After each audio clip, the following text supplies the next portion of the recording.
안녕하세요. 달란트TV 김현주입니다. 자폐증과 발달장애 아동을 위해 특화된 노하우가 있는 교육기관이 있다고 해서 찾아왔는데요. 바로 경기도 안양에 있는 브레인우드 발달센터입니다. 이곳에서는 한국 뇌발달연구소와 함께 운영이 되고 있다고 하는데요. 과연 어떤 일을 하는 곳인지 저와 함께 알아보시죠.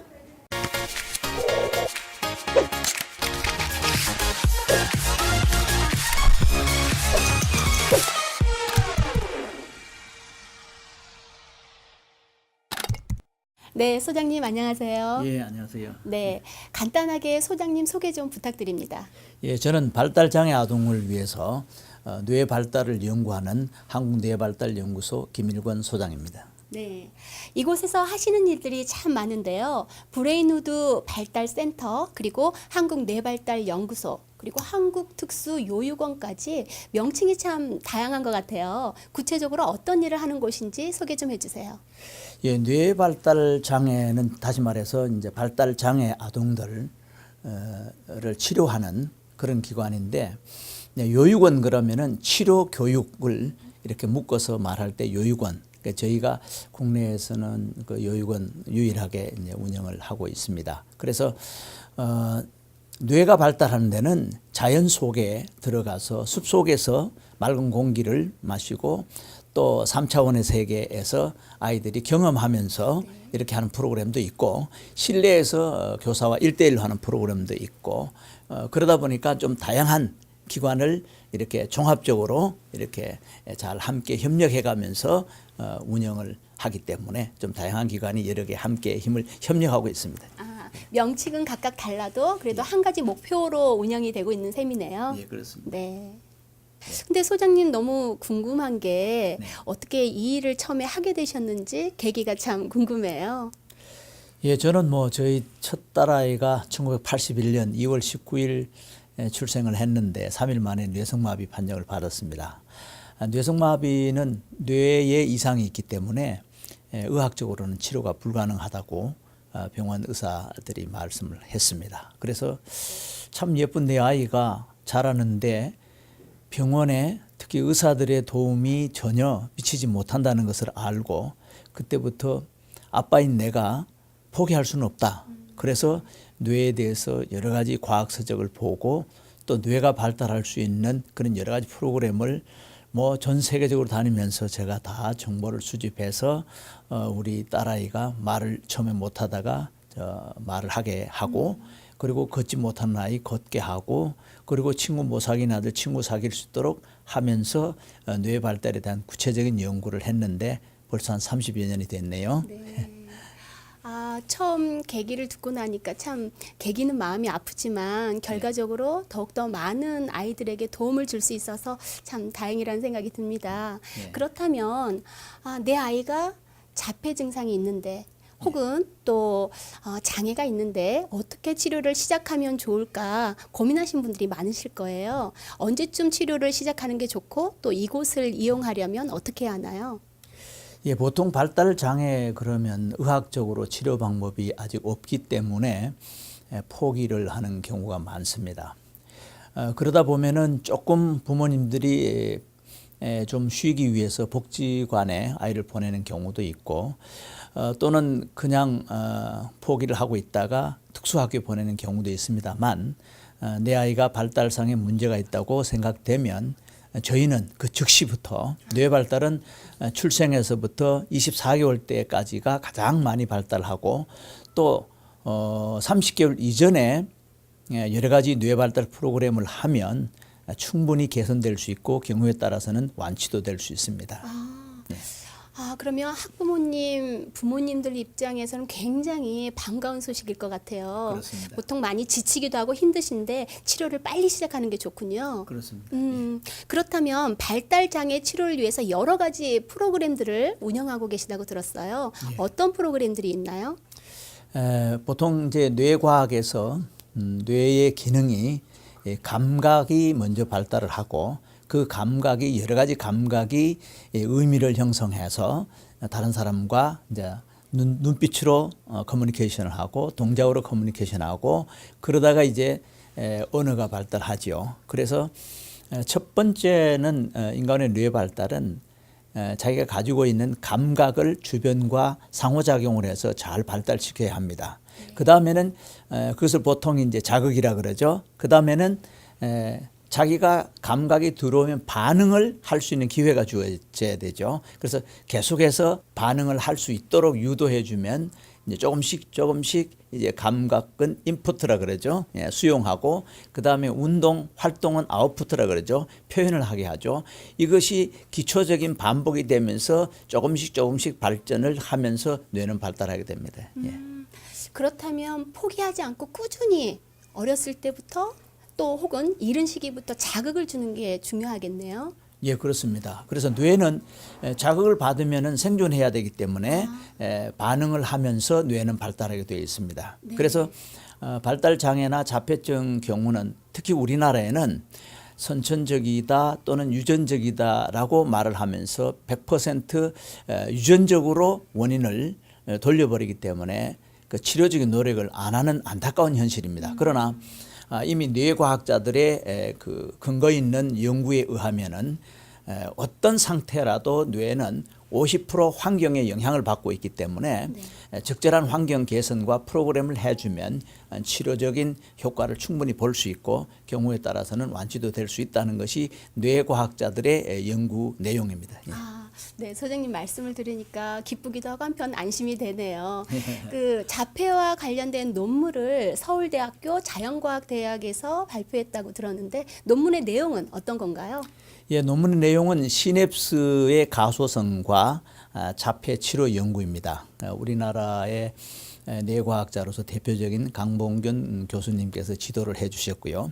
시냅스라는 것은 인간의 뇌세포 뉴런이 서로 연결되는 점을 시냅스라고 합니다. 그래서 외부에 자극이 들어가면은 시냅스가 서로 연결을 해서 하나의 형태를 이룹니다. 그걸 보통 엔그램이라 그러죠.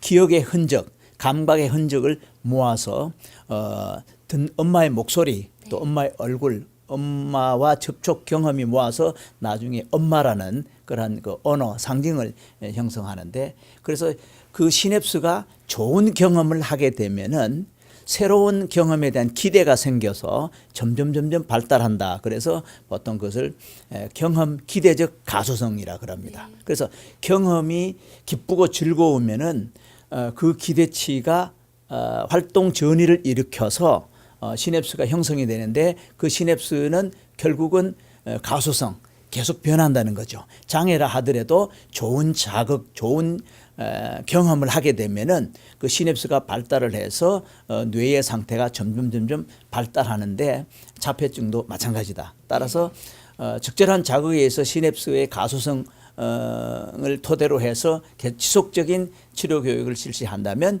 자폐증도 치료될 수 있다라는 것을 이제 논문에 발표했고, 특히 제가 개인적으로 깊이 연구했던 것은 편도체라는 뇌의 양쪽 측두엽의 아몬드, 원래 그 아몬드라는 말을 우리나라 번역을 할 때 편도체라고 번역을 했는데, 두 개의 아몬드 형태의 그 뇌의 중요한 부분이 있는데, 그것이 인간이 살아가는데 생존에 대한 두려움, 위험을 감지하는 센서입니다. 자폐증 아이들은 이 센서가 작동이 거의 안 됩니다. 그래서 이 센서를 잘 발달시키면은 아이들의 주의력이 형성이 되고 의식이 형성이 되고, 그래서 아이들이 회복되는, 그래서 아미그달라를 중심으로 해서 시냅스의 가소성과 자폐증 치료 연구에 대해서 논문을 썼는데 많은 칭찬도 받고 또 상도 받고 그랬습니다. 네. 지금까지도 소장님께서 하신 일이 참 많으신데 앞으로도 어깨가 무거우실 것 같아요. 앞으로 비전이나 또 이곳을 어떻게 운영하시겠다 하는 계획이 있으시면 말씀 좀 해주세요. 예, 제가 가는 비전은 한 30년 동안 뇌 발달에 대해서 연구를 했기 때문에 특히 신생아 출생에서부터 30개월, 40개월, 50개월 때의 뇌 발달 프로그램은 저희가 전 세계적으로 임상적 그런 경험이 가장 많다고 자부를 하고 있고, 또 아미그달라라든지 기타 뇌의 해부학적인 공부를 제가 많이 했습니다. 실제 사람의 뇌도 해부를 여러 명 해봤고요.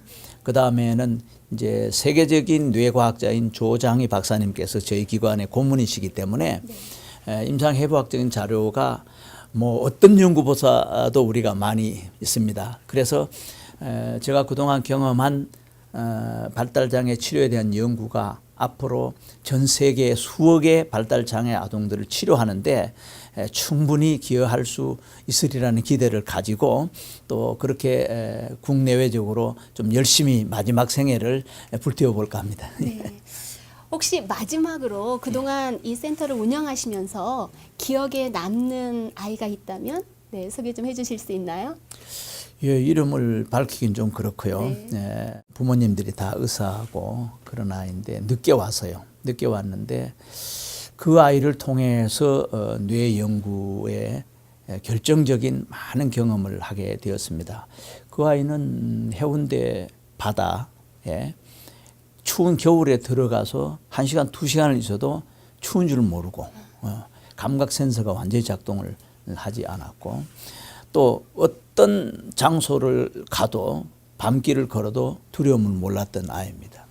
그 아이는 그 아이를 이제 조금씩 뇌의 신경을 일깨워서 감각이 살아나고 대화를 하게 되고 같이 노래를 부르고 같이 여행을 다니고 그러면서 뇌가 발달하는 과정을 구체적으로 제가 경험했기 때문에 지금도 이제 나이 든 아이들도 개인적으로 일주일에 한두 번씩 같이 잠을 잔다든지 또 여행을 다니다든지 그러면서 계속해서 임상적으로 자폐증 아이들이 또 언어 장애가 있는 아이들이 행동 장애가 있는 아이들이 지속적으로 발전할 수 있는 것을 이제 책으로 출판을 해서 전 세계에 있는 그 자라나는 유아들에게 또 발달 장애 아동들이 치료될 수 있는데 좀 도움이 될 수 있도록 지금 거의 책 한 80% 정도 지금 써가고 있습니다. 네, 알겠습니다.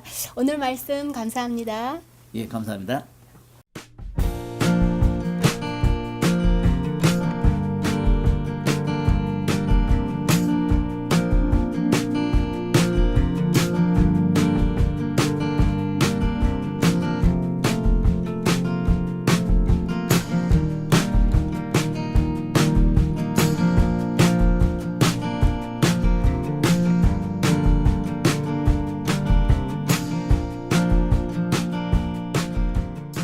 네, 이곳에 다양한 치료실이 있는데요. 여기는 미술 치료실이라고 되어 있네요. 어떤 치료를 하는 곳인가요?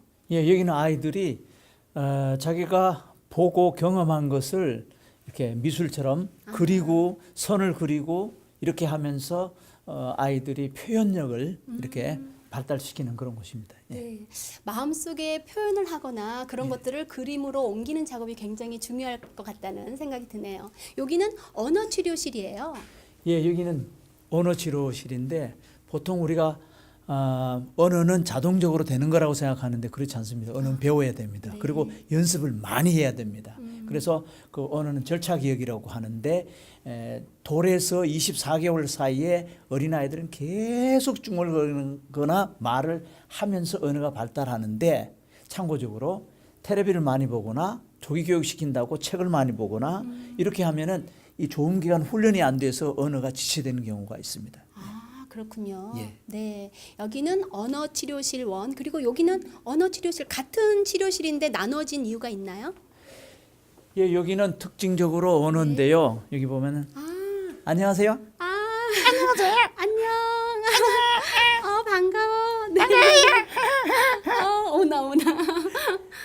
네. 예, 여기는 복화술을 이용을 해서 언어 치료하는데 언어 치료 효과가 복화술이 아주 효과적입니다. 아이들이 굉장히 재밌어하겠어요. 친근하기도 하고. 네네. 네. 반갑습니다. 아니 그러면 소장님께서는 이제 이것을 직접 운영하시기도 하시지만 직접 또 이런 예. 교육을 제가 언어 하기도 치료는 하시나 직접 봐요. 합니다. 예. 아 그래요? 예, 배우셨어요 교사- 복화술을? 예, 복화술 제가 그 동화 작가로 등단을 해서 네네. 또 애니메이션 시나리오도 많이 쓰고 그래서 복화술을 이용해서 하니까 가장 아이들이 말문 잘 트고 그렇죠. 또 대화도 잘 되고 네네. 예, 그렇습니다. 예. 동화 작가를 하셨으니까 더욱더 아이들의 마음을 이해하는데 더욱더 큰 역할을 할 것 같다는 생각이 들어요. 이게 훨씬 효과적이죠. 예. 네. 그럼 또 앞으로 쭉 치료실이 있네요. 예. 예. 네, 소그룹반이라고 되어 있는데 이곳은 어떤 곳인가요? 예, 발달장애 아이들은 사람과 상호작용을 잘 못합니다. 눈도 잘 못 맞추고 그래서 누군가 같이 곁에 있으면은 적응을 못 해가지고 그러는데 그래서 이 소그룹반은 소그룹반에 오는 아이들은 개별반에서 1대1이라든지 ABA 프로그램이라든지 그런 것을 거쳐서 이제 친구 관계가 조금씩 발전하는 아이들이 소그룹을 통해 가지고 장단도 치고 놀이도 하고 그렇게 사회성을 많이 발달시키는 그런 곳이 소그룹반입니다. 아이들의 증상에 따라서 소그룹이 필요하기도 하고 또 함께 어울리는 또 그런 수업이 필요하기도 하겠어요. 예, 특히 사회성, 네네. 자폐증 아이들의 공통적인 특징은 나이가 들고 또 초중고 학생이 되어도 사회성 발달이 안 되는 게 가장 큰 문제점입니다. 그래서 어렸을 때부터 소그룹반이 함께 뒹굴고 함께 노는 프로그램, 네네. 예, 그것을 하면 사회성 발달에 아주 도움이 됩니다. 사실 내 아이가 그런 증상이 있다면 참 부모로서 마음이 아프고 정말 어찌 보면 하늘이 무너지는 것 같은 그런 마음이 들 수도 있을 텐데 그런 분들에게 소장님께서 한마디 해주신다면요?